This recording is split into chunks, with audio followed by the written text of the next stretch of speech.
Hello les amis, je vous retrouve pour une nouvelle vidéo sur le basket en NBA, mais surtout le suivi des San Antonio Spurs et de Wemby. Et cette nuit, les San Antonio Spurs ont battu Indiana Pacers 117-105 à domicile, donc une deuxième victoire à domicile et une énorme performance de Victor Wembanyama qui a été encore exceptionnel en réalisant un match hors du commun avec 31 points, 12 rebonds, 6 passes, 6 contre, encore des plus de 5 contre, une interception. Il fait 3 sur 4 à 3 points à noter. Bon, il a grandement participé à la victoire dans cette rencontre. Donc, on va revenir dans cette vidéo, les amis, sur le détail de ce match avec les statistiques des équipes et des joueurs. On verra ensuite le classement des Spurs dans la conférence Ouest. Bon, ça n'a pas trop évolué, mais c'est bien de faire un petit focus dessus. Puis on enchaînera pas les stats de Wemby sur ce match en détail avec ses meilleures performances sur un match, puis les stats de Wemby, ses moyennes en saison régulière. Il augmente beaucoup ses moyennes en ce moment. Enfin, il augmente beaucoup. Il augmente par des perfs hors normes. Il est au-dessus de ses moyennes à chaque match et tout augmente. C'est grandiose. On verra ensuite les stats de Wemby dans l'histoire de la NBA arrêté à 20 ans. Est-ce qu'il a encore progressé avec une performance comme ça comparé au dernier match? C'est possible dans l'histoire des San Antonio Spurs à 20 ans, 21 ans au général et dans l'histoire des Français NBA à 20 ans, 21 ans et au général. On va voir, Victor de toute façon il est en route pour battre plein de records et c'est ça qui va être sympa de surveiller, de suivre.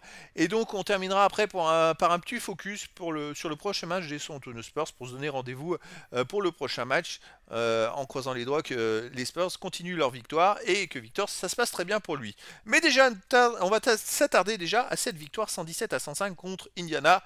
Alors voilà les stats. Premier carton, Spurs menait 26-16 plus 10. Deuxième carton, Indiana gagne 32-26. Donc les Spurs menaient à la mi-temps 2 plus 4. Troisième carton, les Spurs gagnent 34-29 et ils reprennent 10 points d'avance. Quatrième carton, 31-28. Voilà, on a l'impression qu'ils ont gagné facilement, mais c'était pas le cas. Parce que les Spurs, dès le début du match, ont pris une quinzaine de points d'avance. Et ensuite, les Pacers sont revenus, je crois, petit à petit, pour mener en début de deuxième mi-temps, genre 54 à 50, 57 à 54, quelque chose comme ça. Après les Spurs, Victor était sur le terrain, ils ont repris l'avantage, ils ont repris une quinzaine de points d'avance pour mener genre 97-42. Indiana est revenu à nouveau quasiment au contact et les Spurs ont recréé un écart. À chaque fois, c'était quand Victor n'était pas sur le terrain. D'ailleurs, quand il est sur le terrain, il y a plus 19 quand même pour l'équipe.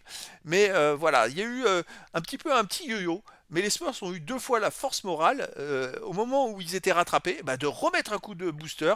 Et puis, d'ailleurs, Victor, à ces moments-là, a marqué à 3 points, a fait des grosses actions. Et c'est ce qui a fait grandement, ce qui a donné grandement un avantage aux Spurs. Alors les stats en détail maintenant, les Spurs ont tourné à 54% au tir, 40% à 3 points, alors qu'Indiana c'est 44% au tir, 20% à 3 points. Voilà la différence entre ces deux équipes. Après les stats sont à peu près les mêmes sur tout l'ensemble, mais les 12 points d'écart viennent de cette adresse au tir. Alors pourquoi Indiana est aussi maladroit au tir? C'est aussi parce que quand on a un Victor face à soi, on ne tire pas pareil. Il faut tirer plus haut, il faut changer son tir, on peut pas tout le temps tirer. Donc ça change vraiment la stratégie des équipes qui attaquent. Voilà, ça rend les équipes qui attaquent moins fortes. Il faut faire des tactiques pour battre Victor ou pour anticiper le fait qu'il va défendre, tout simplement. Alors côté des Spurs, à noter quand même 17 points de Vassell qui a un peu raté son match en adresse parce que l'équipe a tourné à 54% au tir, elle a fait 7 sur 20 au tir dont 2 sur 7 à 3 points. Mais Jeremy Sochan c'est 6 sur 8 au tir. Malek Ibrahim qui a fait un match correct, je crois que c'était la première fois qu'il était dans le 5, 18 points à 7 sur 13 au tir. 6 passes, 4 rebonds d'ailleurs, si vous avez l'occasion d'aller voir le résumé en vidéo, il met un dunk monstrueux sur une contre-attaque, à un moment il part en contre-attaque, ils sont 3 contre 2 je crois, les deux défenseurs hésitent, il va tout droit, bam, et il claque un dunk incroyable d'une grosse puissance, donc c'est plutôt pas mal. Trey Jones a raté son match, seulement 2 points, et puis 4 passes, 1 rebond, 0 sur 2 au tir. Keldon Johnson en sortie de banc fait 17 points, Zach Collins 11 points, bref, les Spurs ont fait un match très solide, dans la lignée, je dirais, emmené tambour battant par un très très bon Victor Wembanyama. Et hop, dès que Jeremy Sochan fait un bon match, hop, il gagne. C'est incroyable. Jeremy Sochan, il fait quand même 12 points à 6 sur 8 au tir, 8 rebonds, 4 passes. Il a été très très bon. Et dès qu'il est présent, c'est vrai que c'est le petit plus. Alors, s'ils avaient d'autres remplaçants, il ne pourrait pas donner autant d'énergie qu'il est obligé de donner en défense, et il pourrait avoir un peu plus d'énergie pour l'attaque. C'est le problème des Spurs.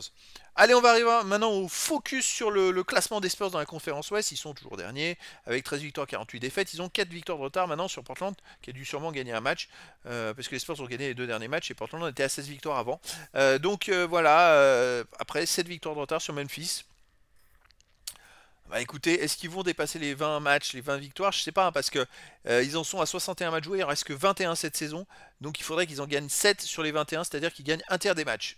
C'est largement possible, surtout s'ils jouent comme les 2 derniers matchs.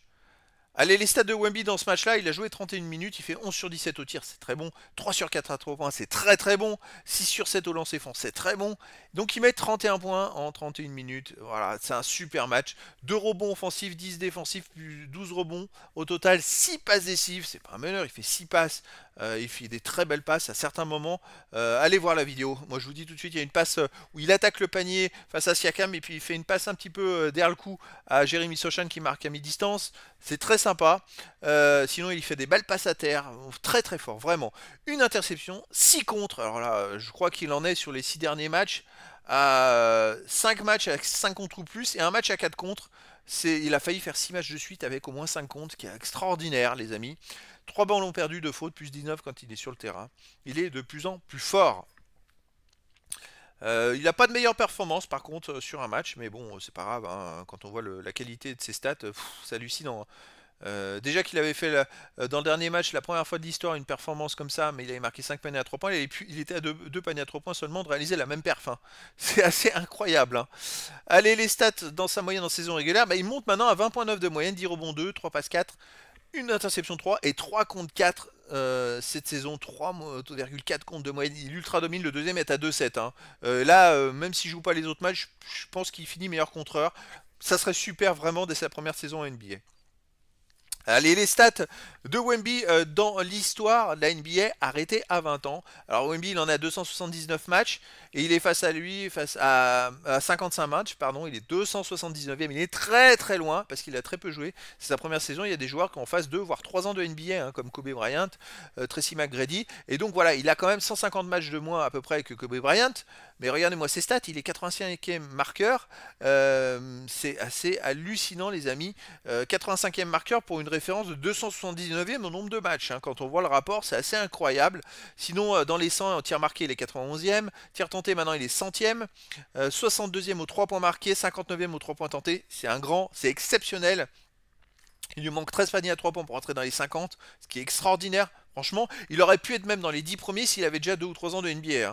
Hein. Sinon, il est 80e au lancer franc marqué, 97 au lancer franc tenté, 104e au rebond offensif, 104e au rebond défensif, parce au rebond offensif, il en a 119, il en manque 3 pour être dans les 100. 54e au rebond défensif, il en manque 15, les amis, il dépasse Kobe Bryant, il sera dans les 50. 74e au total rebond. Sinon, il est 97e aux interceptions. Bah, il est dans les 100. Je vais pouvoir le changer dans le classement, le remonter. 105e pardon, 97e aux passes décisives. C'est assez hallucinant, hein, les amis. Hein. 105e aux interceptions. Et les amis, il est 17e meilleur contreur de l'histoire de la NBA à 20 ans. Alors, il a 2 fois moins de comptes que Josh Smith. Mais Josh Smith, il avait joué 2 saisons pleines de NBA. Hein. Et là, Victor, il lui reste encore plus de 20 matchs. Je pense qu'il peut peut-être essayer de rentrer dans les 10. J'ai hâte vraiment s'il continue à 5 comptes de moyenne par match, là, comme il fait depuis 6 matchs, il reste 20 matchs, hein, donc il peut rentrer dans les 10, arriver autour de la 5e place, qui serait assez extraordinaire. On va pas rêver à ce point-là, mais en tout cas, il y sera l'année prochaine, croyez-moi. Parce que là il a démarré les saisons face à des joueurs qui avaient déjà 1 ou 2 ans de NBA, donc il fallait les rattraper. C'est ce qu'il est en train de faire. Mais l'année prochaine, ils seront au même niveau qu'il le reste à cette année, c'est-à-dire que il va démarrer au même niveau qu'eux pour la saison prochaine, à compléter les stats. Donc ça va être très intéressant. Parce que s'il fait la même moyenne que cette année, il va en faire plus l'année prochaine, il va faire plus de stats que les adversaires, et il va continuer à grappiller le retard qu'il a sur eux. Et ça, les amis, franchement, j'ai hâte. Pour moi, il va devenir le meilleur contreur de l'histoire de la NBA. Je le pense sincèrement. Je le pense parce que il sera inarrêtable. Il a un gabarit déjà qui est hors norme avec Il est très longiligne, il a une envergure de fou, mais surtout, c'est un coureur, il court beaucoup, comparé à d'autres pivots plus anciens qui couraient pas autant que lui, et lui en courant autant, bah, il fera forcément plus de comptes que ses adversaires. Allez, dans l'histoire des San Antonio Spurs, à 20 ans, bon bah il est quatrième meilleur marqueur maintenant, hein. Il est plus qu'à 824 points de Tony Parker. Il ne pourra pas le dépasser cette saison, hein, mais l'année prochaine, je ne sais pas si, bah, s'il joue 35 minutes de moyenne par match, peut-être s'il tourne à 30 points de moyenne par match, mais bon, laissons-lui le temps. 3 points marqués maintenant, il est troisième, hein. Il est plus qu'à 51 paniers à 3 points de Tony Parker. Bah, s'il continue, il reste 21 matchs à jouer. S'il continue à en mettre 3 par match, il va peut-être le dépasser. Ça serait hallucinant. Sinon, bon, bah, il est toujours meilleur contreur de très loin. Il n'est plus qu'à 20 contre les amis de Tim Duncan à 21 ans. Donc croyez-moi, dans les prochains matchs, il va dépasser Tim Duncan avec plus d'un an d'avance sur les stats de Tim Duncan. Et ça, c'est assez exceptionnel. Alors je vais revenir hop sur les contres en NBA. J'ai pas dans l'histoire de la NBA, bon c'est pas grave, mais dans l'histoire des San Antonio Spurs, il est 28e contreur sur 327 de l'histoire des San Antonio Spurs. Voilà, il a pas trop gagné de place sinon pour le reste, mais ça va pas tarder. Vous voyez les stats qu'il a, il va bientôt avoir d'autres places, je pense, pour les rebonds défensifs et total rebond. Total rebond, ça va être compliqué, mais rebond défensif, c'est jouable. Donc à voir. Allez, dans l'histoire des Français en NBA, bah écoutez, il continue sa petite moisson, hein. Il est plus 44 comptes de Rudy Gobert à 22 ans, alors il est toujours dans les 20 ans. Je pense qu'il peut le dépasser dès cette saison, 21 matchs. S'il tourne à 3 de moyenne, il va le dépasser. Ce qui est assez extraordinaire, avec 2 ans d'avance, plus de 2 ans d'avance. Il lui manque 57 paniers à 3 points pour dépasser Théo Malédon, à 20 ans. 88 interceptions, ça va être un peu plus compliqué. Pour les lancers francs tentés, lancers francs marqués, je pense que si ça peut être compliqué. Sauf s'il arrive à être plus agressif, à jouer plus et à tirer plus de lancers francs. Mais après, je pense qu'il va devenir aussi meilleur rebondeur dès maintenant, à 21 ans.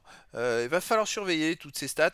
Mais voilà, de l'autre côté, il y a Rudy Gobert qui continue d'augmenter les stats générales, mais Victor arrive, attention, hein, et il va dépasser tous les records. Croyez-moi, déjà, il est en train de faire des records à 20 ans qui sont à peu près, je pense, comme le meilleur, le contreur. Il a 136 contres d'avance sur l'ancien meilleur contreur français à 20 ans. Voilà, c'est pas prêt d'être égalé, un truc pareil. Allez, les amis, focus sur le prochain match. Alors, les Spurs vont jouer à Houston Rockets, et ce sera le 6 mars prochain, donc dans 2 jours, à 2h du matin, heure française aux États-Unis. On sera encore le 5 mars en soirée. Houston, chez eux, c'est Houston, pardon, au total, c'est déjà 26 victoires, 34 défaites, et chez eux, 20 victoires, 10 défaites. Ils se comportent pas mal à domicile, hein. Ils ont du mal à l'extérieur, un peu comme les Spurs, les mêmes stats à l'extérieur quasiment. Parce qu'à l'extérieur, c'est quand même 6 victoires et 24 défaites, alors que les Spurs à l'extérieur, vous voyez, c'est 6 victoires, 27 défaites, pas très loin. Et les Spurs au total 13-48, mais sauf que c'est plus la même équipe. Ils sont capables de gagner n'importe qui. Dès qu'ils se mettent tous à jouer ensemble, et ça devient très très très costaud, les amis. Donc comme d'habitude, je vous ferai sûrement une vidéo récap bilan de ce match dans la journée du 6 mars, et j'ai hâte d'être à ce prochain match, tellement c'est passionnant. La carrière de Victor est tellement passionnante à suivre et à mettre à jour pour les statistiques. Donc voilà les amis, et bien écoutez, je vous dis à très bientôt pour une nouvelle vidéo.